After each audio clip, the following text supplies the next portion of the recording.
Здравейте, хора! Как чакате, може да играем в Survivor? Някои от вас може и да не я знаят тази игра, някои могат да я знаят. В момента не ми виждате екрана, защото стана случка. И това, къде ми държи камерата, падна.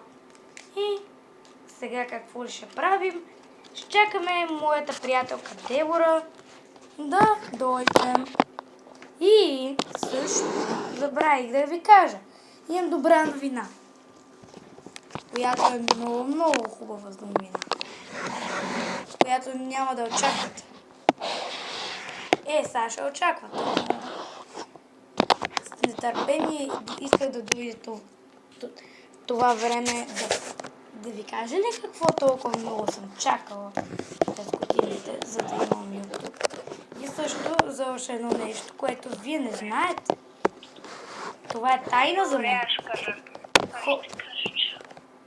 Хора, имам добра новина, само моята приятелка да дойде.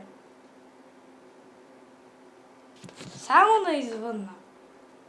Чакайте, сега ще я добавя. Чуйте. Слушайте.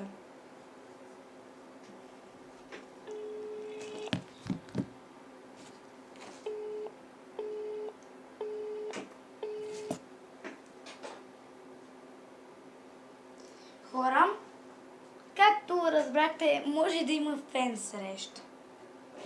Но да организирам ли или не? Няма да е София, няма да е в Монтана, няма да е